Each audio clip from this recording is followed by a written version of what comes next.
We are the DFPN. Always question the answers. No Gimmicks podcast, and we bring it to you. Every time we turn live, man, you know it's the truth. Every after show, moving down, it's the time to move around. No Gimmicks podcast is going down. Every night, every time in the ring, this is the time for the No Gimmicks. No, we doing our thing. What's your state of mind? State divine. Moving down a statement when we take the line. This is exactly wrestling the state design. When you see Stone Cold like me, with the stunner in the world, exactly, man, what we bring. Every night we move like Brock Lesnar, the F5, No Gimmicks. We take you to your limit, what's the feeling? When we live in the air, you know we on, it's the time. Guarantee we move, you know how we respond. The state is line, the state design when we feel it. Moving down, what's the healing? No Gimmicks is the feeling. What is up, everybody? Welcome back to the No Gimmicks podcast here on the DFPN. We are back this Thursday with another round of This Week on MPX. We had a great show this past week, the Texas Rumble, big event. Joining me tonight to talk about this legendary night. Man, so much happened. Let's get into it. The choice, Matt Andrews. What's up, buddy? Welcome back to the show. Calvin, pleasure to be back onto this podcast again. MPX addicts, wrestling fans, how are we doing tonight? It's been a week to process. I feel like the Rumble happened ago, but it was only 5 days ago. So much to talk about as far as what happened there. And Calvin, I know you were in attendance and you enjoyed the aura of 400 plus packing the Lively Point Youth Center in Irving. That was an incredible feeling. Surely the biggest crowd I've been in front of. Absolutely, man. And just being in the building, not normally at the MPX Event Center, like it's intimate, it's a nice crowd, but it just felt big just walking into Irving and seeing everybody there. How the set was laid out, everybody was nice and loud the entire night. It was just an absolutely electric atmosphere that night. It was awesome. Yeah, and a testament to how well the card flowed and how all the matches kept the crowd engaged, because it went a little longer than the usual show. I mean, definitely over 2 hours, but you know, the athletes, the performers there had everybody hook, line, and sinker just on every single move, from the opening bell all the way to that final the final decision there in the Rumble, where I could not get a word out to say goodbye to everybody because for some reason they were booing me, which when I was a wrestler I was very used to, but as the ring announcer it's a little bit more difficult to stomach. No, and I was gonna say that, but we had so many surprises, so many things happened this night. Let's start with one of my surprises, because we had them on the pre-show, and that's Angela Armstrong losing the MPX Women's title to Shay Carmichael. I was not expecting that to happen. No, I know it was definitely a shock. If anybody caught my reaction ringside when that final bell rang, I could not believe it. Here you have Angela, who was a dominant champion, over eight or nine title defenses, over I think almost 150 days as champion, the longest reigning MPX Women's Champion since the title was created a year ago, and it was a shock, but it was a very evenly paced match. It was a back and forth affair. Both women seemed to, have winning that title obviously on their minds, and for Angela, I don't know, it just seemed like on that night Shay had the number again. But man, Kelvin, I got to tell you, I've spoken to the Alaskan Assassin since, and she might be stepping away for a bit from MPX, but she's definitely got some unfinished business with Shay Carmichael, title or not. I can imagine, because Shay pinned her not once but twice.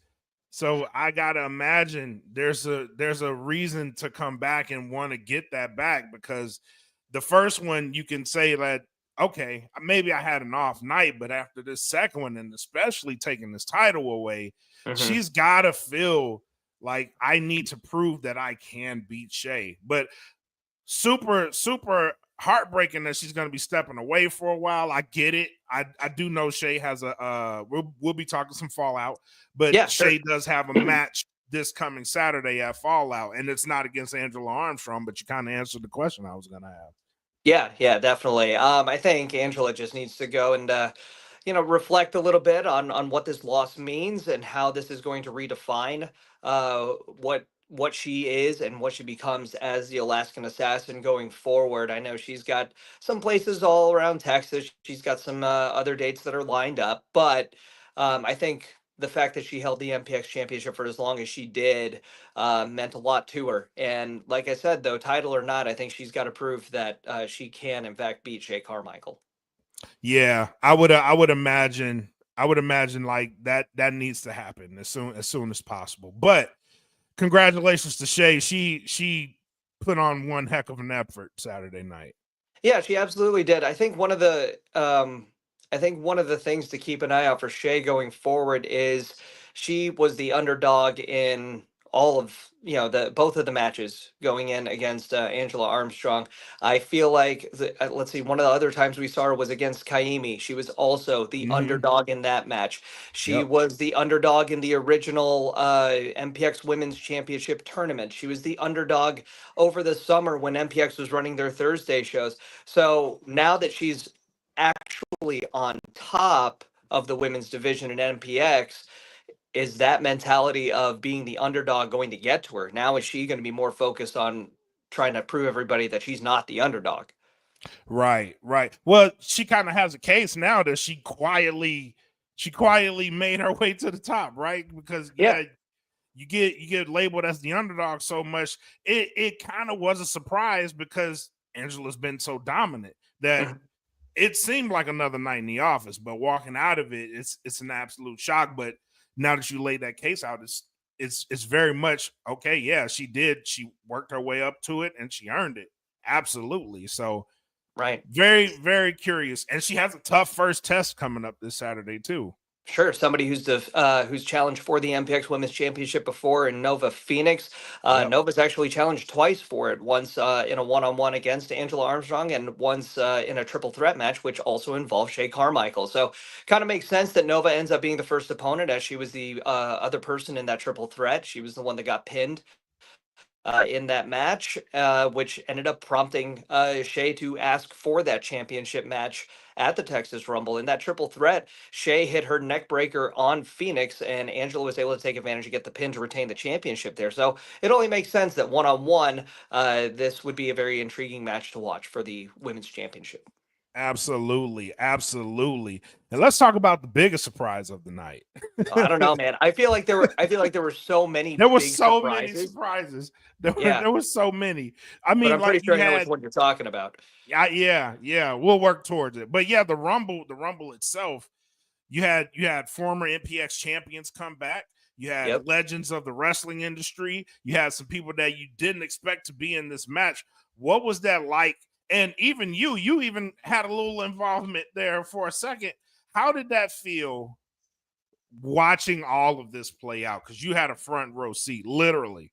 So it's funny. Last year, when I was at the Texas Rumble just as a fan, and so it was difficult trying to keep up with the actual responsibilities of being a ring announcer, because it was like I was a fan again, and with every entrant that came out and hearing the crowd react as they did to everybody that was that came out, I felt myself going along with them. When we saw, like you said, former MPX champions come out, when we saw Baby D come out, that was one big surprise. And I got to tell you, the crowd was very behind her. And then, of course, seeing my old friend Stephen Kirby, the founder of MPX, come out, and I knew he was around. I wasn't sure when he was coming in, but to see him come in and do his thing, and for everybody to still remember him, and for him to get that reaction in front of 400 people, it's got to feel good to him. I talked to Steven afterwards, and I was like, "Hey, do you miss it?" And he goes, "No, absolutely not." Like, I get it. sometimes when you step away, you got to step away for good. Me, I Right. couldn't resist coming back, but totally understand. I'm glad Steven's living the family life now, but it was great to see him in there doing his thing. Absolutely, man. Absolutely. And how about Baby D? Baby D was in there for a while. Yeah, she was, and she mixed it up with several heavy Several hitters in people. there. Yeah. Michael Schaefer. She mixed it up with Swan in there, right? Yep. And she did not back down from anybody that was in there. But that's always kind of been Baby D's mo. Yeah, I loved it. I loved it. And to last that long, though I thought her elimination was a little bit tainted. It was a good she did a really good job. I loved it. Sure. Yeah. It'd be interesting to see kind of, we talk about Fallout, and obviously if you guys follow either Baby D as Jamie Aller's wife on social media, you can see the banter between the two. Kind of interested to see what comes of all of that. Yeah. We've seen Baby D take to the merch stands to sell Jamie's action figures, which my son took advantage of, which was great. So just another chapter, just another little thing going into this whole Fallout this Saturday. Yeah, yeah. And let's talk about the big one. So Okay. what we weren't expecting in the pre-show, we got alerted to, which is Demo Diamond was going to be in the actual Rumble. Yeah. He's the prospect champion. Right. Obviously, he finessed his way into getting that championship, which successfully defended 4 times. You get a shot at the MPX title. That's Right. one avenue. Now, at the end of the Texas Rumble, not only do we have him as a prospect champion, we now have him as a Rumble winner, and that guarantees him a shot at the MPX championship.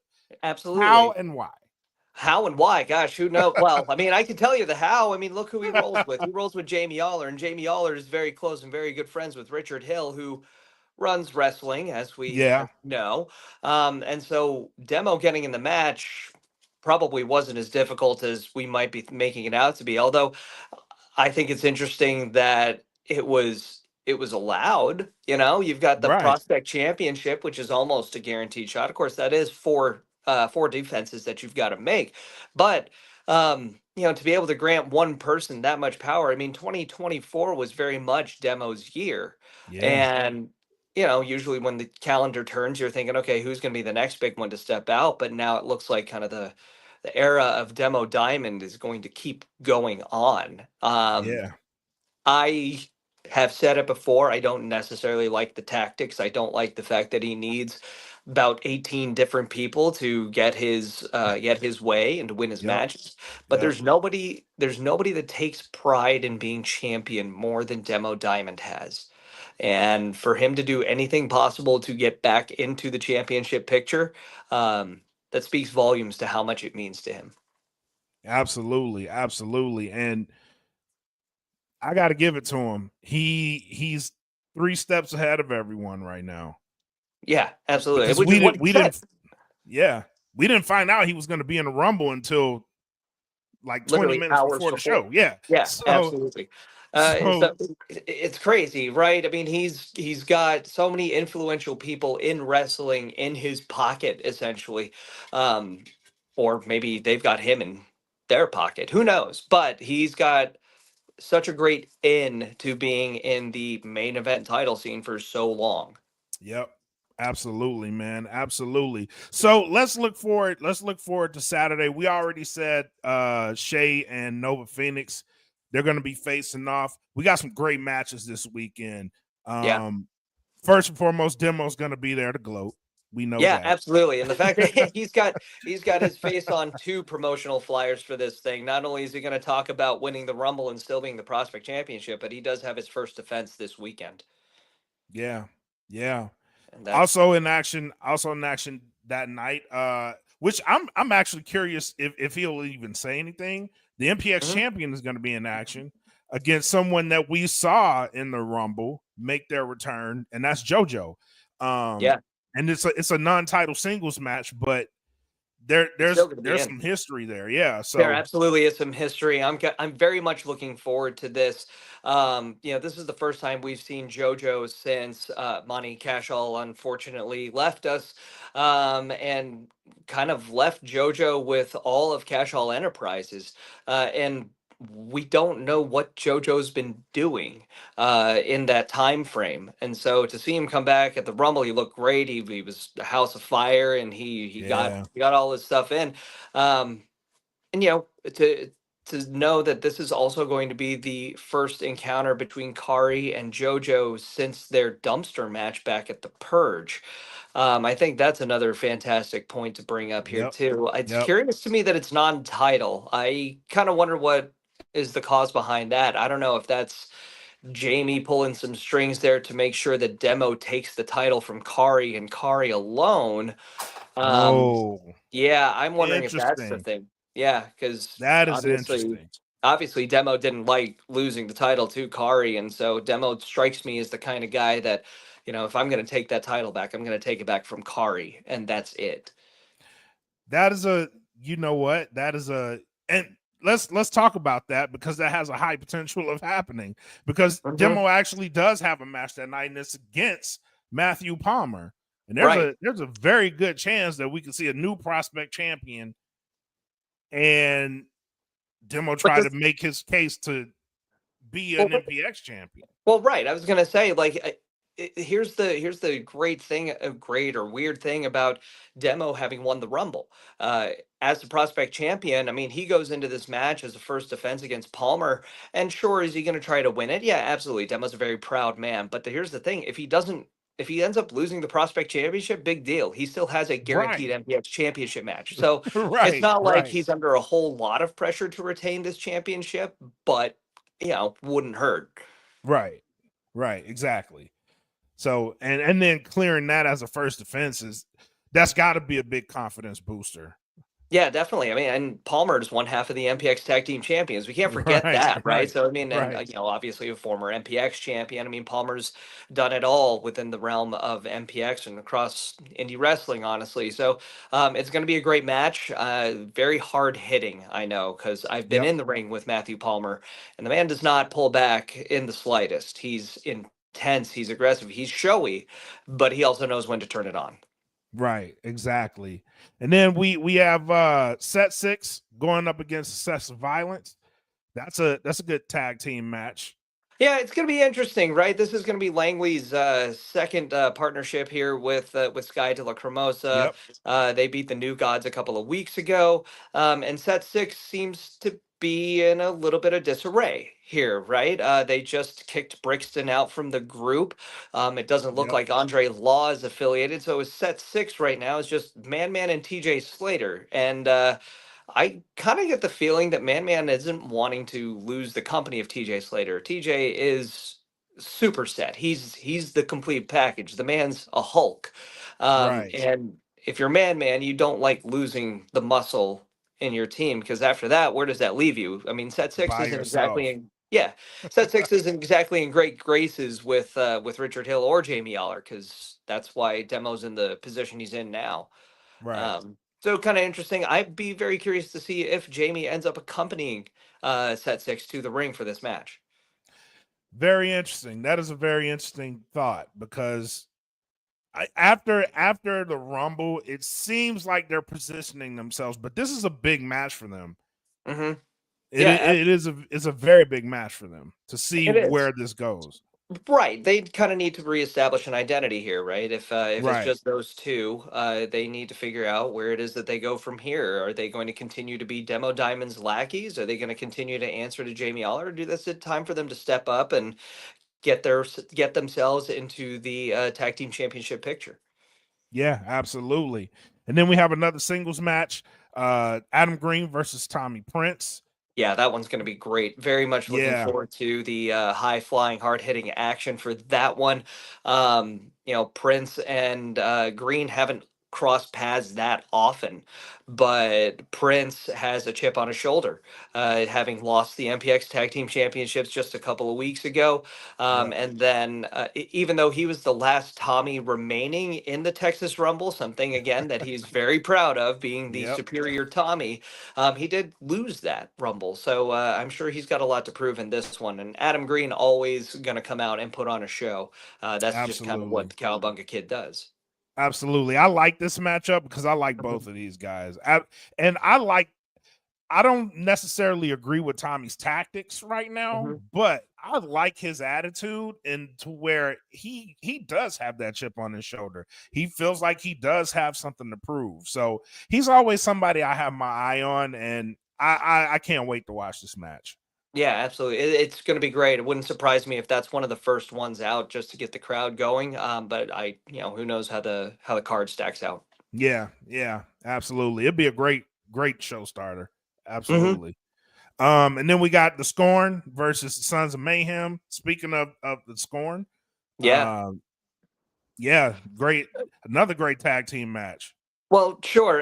This one is interesting to me because we get to see what the actual tag team dynamic is between Gabe Wilder and Dalton Gray, Dalton, yeah, right? Gabe has been so used to teaming with Tommy, and even though Gray's been in the picture, having him as the only tag team partner there might be a little bit of a different dynamic, different choice here. And the Sons of Mayhem continue to roll along; they continue to gel. They got a great reaction when they came out of the Rumble. So yeah, oh they're yeah. they're feeling it, man. I'm interested again to see how Richard Hill ends up playing a part in this, and if Tommy ends up making a an appearance in this match as well. Who depending on where he's slated on the card, maybe we don't see Tommy Prince, and it's just going to be Gabe and Dalton all by themselves going up against the Sons of Mayhem. That's interesting. That's another interesting thought. Yeah. Um, I probably think yeah. about these things entirely too much, but it's something I look forward to every Saturday night. No, I absolutely, man. This card is absolutely stacked. And speaking of stacked, we have Tatum Manning versus the brother Kaimi. Yeah, that one's going to be interesting. So here we have again how Sagan seems to like to center their attention around one person until that one person decides to try to go through all of them, right? We saw them do Yeah, it with Paulie, and now Tatum, but Tatum's on a completely different level than Paulie was, right? Paulie right. was obviously angry at having lost the Addicts Championship and all of that, but this one's personal, right? This is a path for Tatum Manning to get to Dave Sagan after Sagan tried to recruit his girlfriend from the audience. Definitely an unsavory kind of recruitment technique, and Manning, I gotta imagine, is going to be not holding back anything in this match against Kaimi. No, and this stems from the Rumble. This is another fallout from the Rumble. Um, and really the week before the Rumble, right? So House Sagan has been deeply into Tatum's head, going after Yeah, his girlfriend, messing with him in the Rumble. He hasn't forgotten that. I'm wondering if he's coming into this match too angry yeah. and not focused enough. That's kind of been one of the big rubs with Tatum is that in his matches he tends to let his emotions get the best of him, right? He goes into every match high energy and impassioned, which is great until it's not.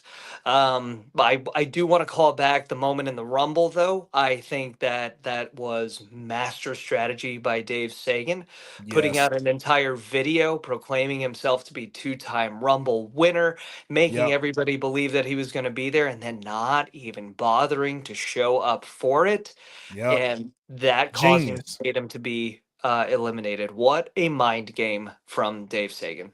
What's funny is I had Tatum winning the Rumble. Man, Yeah. what a way to get eliminated is your emotions get the best of you because Yep. he was ready. He was ready for Sagan to come out. Hmm. Nothing happening. He gets eliminated. Yep. Took his eye off the ball, which I Yep, think is going to be one of those things that Sagan tries to use in the coming weeks. We'll see how the story ends up playing out. absolutely. And then we got Mr. No Cap, Carlos Diaz versus Yeah. Mikey B. Yeah. Another great match. Right. Diaz has been a great underrated wrestler, I think. No Cap is one of my favorites to watch in the ring. He's a little bit too cocky, too arrogant for my likes, and that's coming from me, who, when I was in the ring, was amazingly cocky and amazingly arrogant. But Diaz really stepped up and put on a banger of a match with Swan and Phil Shark in that opening match. Absolutely. But again, I think that cocky demeanor cost him in that match. He spent a little bit Yeah. too much time gloating about himself, and if he really just buckles down and puts his mind to it, he could probably go a lot farther than he's getting right now. Absolutely. And what's funny that you say that is in that match. So I was sitting with the guys from Sauced. Shout Oh out to yeah, Sauce, a that's sponsor right. of the show. Look at So that whole sponsored row back there. Stripping. yeah. So I was sitting and they had never seen Carlos wrestle. And they kept asking, like, who is this guy? He's really good. Yeah, I'm like, yeah, he yeah, really is. And they kept asking about him. And yeah, he is good, but a little more focus. He has all the tools. He's very capable. yeah, definitely. It's going to be great seeing him go up against Mikey, and Mikey was able to stand alongside Rich Swann and Yeah. in the match over there, and that was really nice to see. That was great. I'm sorry, not just Rich. Aaron Eagle. He came out during the Rumble Yeah. match with the two out of three falls there, and was able to do the hero pose with Aaron Eagle. I mean, that's a great vote of confidence for Mikey as he Yep. steps out into his own. Yep. And so this is going to be another really good match to watch. Absolutely. Absolutely. And then finally this Saturday, it was announced. Cody Cox actually came out and put this announcement out that the fallen goddess, the forever ROH ROH Women's Champion. champion, Yeah. Dominion Overlord, is going to be in attendance. Athena is going to be in the building. She's coming back home. It's always fun to see Athena in there. She loves interacting with the minions, but I just gotta know why. That is gonna be the biggest Mm, thing, is why is Athena at MPX this Saturday? That's gonna be the question. that is a Obviously, great she's got question. something to say. It's not gonna be likely that she just shows up, says hi, and walks away. That's not how that goes. Yeah. I mean, the last time she came, she cleared out a ring, man. It was awesome. Yeah, So yeah, no kidding. So very much looking forward to seeing Athena and hearing what she has to say. I'm sure there will be fallout from Fallout. That's for sure. absolutely. Absolutely. And yeah, that's interesting. I now you got me curious. I want to know what she says. Yeah, So I'm pretty sure whatever she does is gonna impact where we go from here. So it absolutely will. yeah, man. But it all goes down this weekend, February 1st. Get your tickets. They're still available. Yep. 510 Harwood Road, Bedford, Texas. Saturday, 7 open. Doors open at 7. Doors will open for the general public at 7:30, but if you tack on that early access pass to get in for that first match before the doors open at 7:15 for you. Absolutely. Absolutely. You got anything else, man? No, I'm just really glad to have been on the show again. Thank you for being a part of the MPX family over here, and glad to Absolutely. have seen you in the crowd. I'm looking forward to this. I think we need to do another pre-show before Destiny, which is obviously going to be another huge match, Absolutely. and a huge night. And thank you to our sponsors. I hope people get to go out and enjoy Time Rift Arcade. I think I'll be enjoying a little bit of time there at some point this weekend, Yep. maybe. Yep. And Me then to too. go eat it sauced. Those guys are going to be attendance. Connor, who used to attend PCW shows back in the day, that's pretty cool to hear because there are some PCW faces that are still at MPX. Yep. But yeah, he's bringing about 10 people this weekend, so we're very Nice. excited to welcome them and show them what we do every single Saturday night. Absolutely, man. And they are some really cool guys. Like I said, we sat together and Sure. they were really chatty, really cool, and we all enjoyed the show together. That was what's funny is we didn't know. Right. We didn't know until you pointed it out. And then I was like, "Oh, I'm a sponsor too." And they're like, "Oh, that's awesome." And so we were just sitting there just enjoying the show, talking to each other before we figured out, "Oh, we're sponsors." And it was like, "Oh, it's the whole row." So that was funny. It was good. It is. So that's great. So yeah, man. So get your tickets, guys. They're still available. Go get them. Let's pack this house out. MPXWrestling.com. Yep. Let's pack this house out this Saturday. But Matt, as always, man, thank you for coming to the show tonight. Sure, Calvin. Awesome time, man. Awesome Yeah, time. definitely. Let's do it. Let's do it again. Yes, sir. Anytime, man. Just let me know. Thanks, man. Sounds good. All right. Have a good night, everyone. All right, man. You guys have a good night. Take it easy. Peace. And I know it's all business, all business, all business. We give them no gimmick. Yeah. And I know it's all business, all business, all business. We give them no gimmick. Yeah. And I know it's all business, all business, all business. We give them no gimmicks, gimmicks.